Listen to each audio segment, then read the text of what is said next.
Good evening, YouTube. It's your guy J Crew to you, coming to you with another video here on April 15th.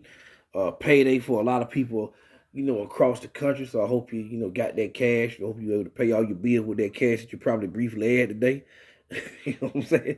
I know, I got paid and some of it had to go right back out, but hey, that's just how life is. I'm going to come to you with a brief video here about some goings on at the University of Georgia football program over the past week.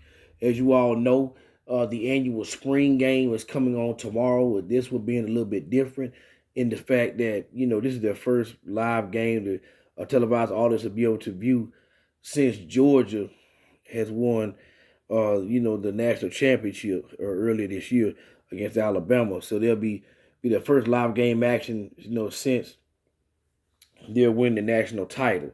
So a lot more eyeballs probably gonna be glued to the TV, with this going on. Of course, with the spring game, it's gonna be a bit more of a sort of controlled atmosphere. It's not. I don't think they're allowed to, return kicks, punt returns or kick returns in that game. Also,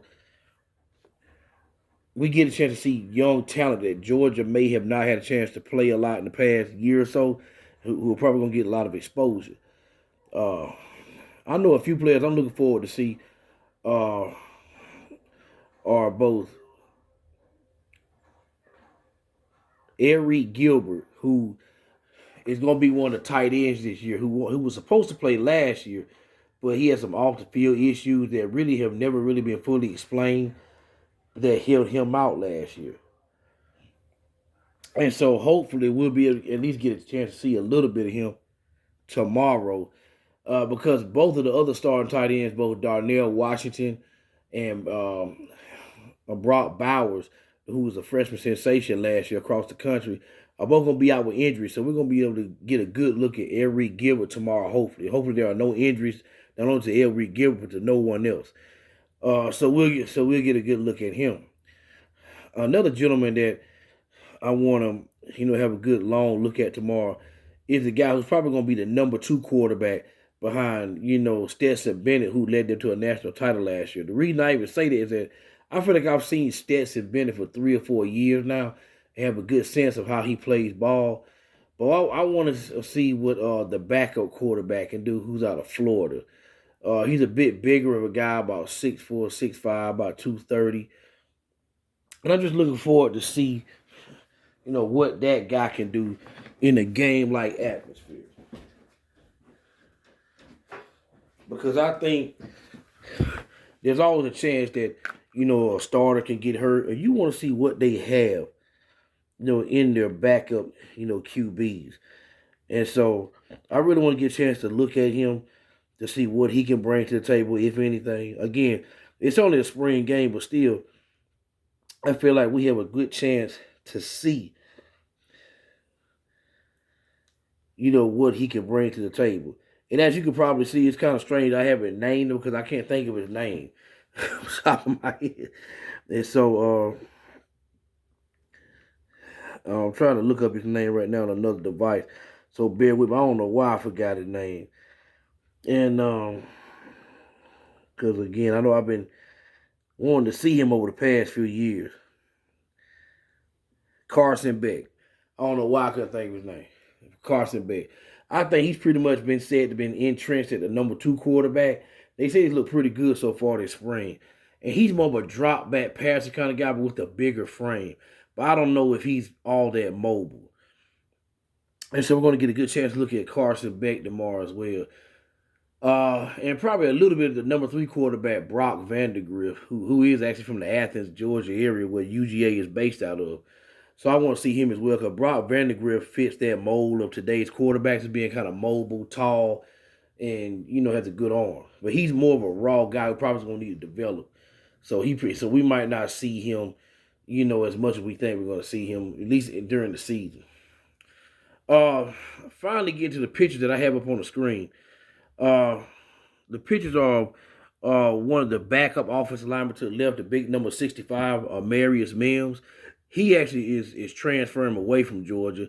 And the guy that's standing right beside him to his right is a guy by the name of Warren McClendon. Excuse me. The reason I'm mentioning both of these guys is that Warren McClendon, the player number to the right, number 70, I think he's supposed to be starting at tackle this year. And he played a good bit last year. But I'm disappointed in the fact that we're not going to be seeing a Marius probably in the Georgia uniform ever again.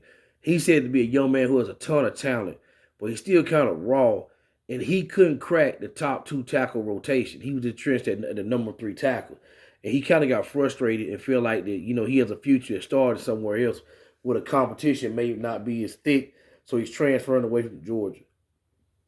And I'm just disappointed because I want to see him develop. I think this guy could be a straight up beast. At 6'7", 330 pounds, I mean, the sky's the limit, for him. He kind of reminds me in terms of his frame of another Georgia guy that played there, started maybe around 2017, 2016, Isaiah Wilson. Isaiah Wilson was drafted in the first round by Tennessee Titans a couple of years back, but he had some off-the-field issues I won't get into that's really not allowing him to play in the NFL like that. But I want to see Marius play because I think he really had a lot of talent, but he's not really gonna be a factor for UGA, as I said, and it's very, very disappointing because I would like to see the guy play. Another guy who was supposed to get some playing time, as you can see in the article, is another gentleman by the name of Clay Webb, and he kind of starts talking about him, extensively right in here. Webb was a highly touted prospect a couple of years ago well, not a couple of years ago now, but in the 2019 class. But he ain't even really hard to play. And that's because another guy who's a third-year sophomore by the name of Cedric Van Pran had started in front of him. So Clay Webb probably was not thinking he's going to get a chance to start either. So these guys were 2 highly rated players that I was looking forward to seeing this year who are not going to be playing for UGA this year, but the main guy was the tackle, Amarius Mims, because I think he could have been a bookend tackle for the Bulldogs if he would stay and just develop. But also, he's probably gonna get drafted high, down the road, just based upon his high stock as a high school prospect coming out of high school. And as you can see, there's a story that I just brought up that was really just published yesterday, saying that Amarius Mims traveled down to Florida State. So again, I don't know if he's gonna go to Florida State, but if they do end up getting him, that'd be a gift for them. That'd be a straight up gift for Florida State. That'd be a straight up gift. But I'm looking forward to the spring game tomorrow. Looking forward to see what they look like in terms of their depth at quarterback at UGA. And also I want to see Reed Gilbert. And I want to see their secondary too, because their secondary and their defensive line got gutted with the draft. So I'm looking forward to seeing the defense. Again, we're not going to know anything in depth until the season gets started. So again, hopefully we'll know something by, August in terms of what they really have, what they'll really be playing with in terms of who's going to be starting. And we'll have a much more sort of concrete feel for this team. But this guy, J. Crew, coming to you with a short video about them national championship UGA Bulldogs. Go Dogs.